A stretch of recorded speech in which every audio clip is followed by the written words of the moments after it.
இன்னைக்கு நம்ம முதல் முறையாக தூத்துக்குடிக்கு போகிறோம். தூத்துக்குடியில் வந்து பார்த்தீங்க அப்படின்னு சொன்னால் ஒரு கேம்ப் நடத்தி அந்த கேம்பில் வந்து நிறைய சர்டிஃபிகேட் கொடுக்கறதுக்கும் அதை ஒரு விழாவாக எடுக்கிறதுக்கு உண்டான திட்டம் போட்டிருக்காங்க. நிறைய ஆசான்கள் வருவாங்க. ஆசான்கள்கிட்ட பேசி இந்த கலையை ஒருங்கிணைக்கிறது தான் அந்த பயணம் போய்கிட்டு இருக்கோம்.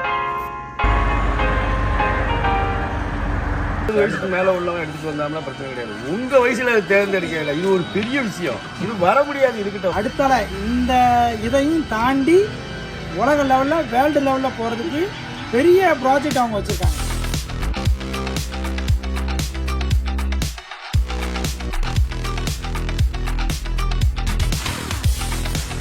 தூத்துக்குடி மாவட்டத்தில் போல்டு ஸ்டார் சிலம்ப கழகம் நடத்திய கோடைக்கால சிறப்பு பயிற்சி முகாம் நிறைவு விழாவில் சிறப்பு விருந்தினராக பங்கேற்று மாணவ மாணவிகளுக்கு சான்றிதழ் வழங்க நமது ஆசான் செல்வன் அவர்களுக்கு வாய்ப்பு கிடைத்ததில் பெரும் மகிழ்ச்சி அடைகிறோம்.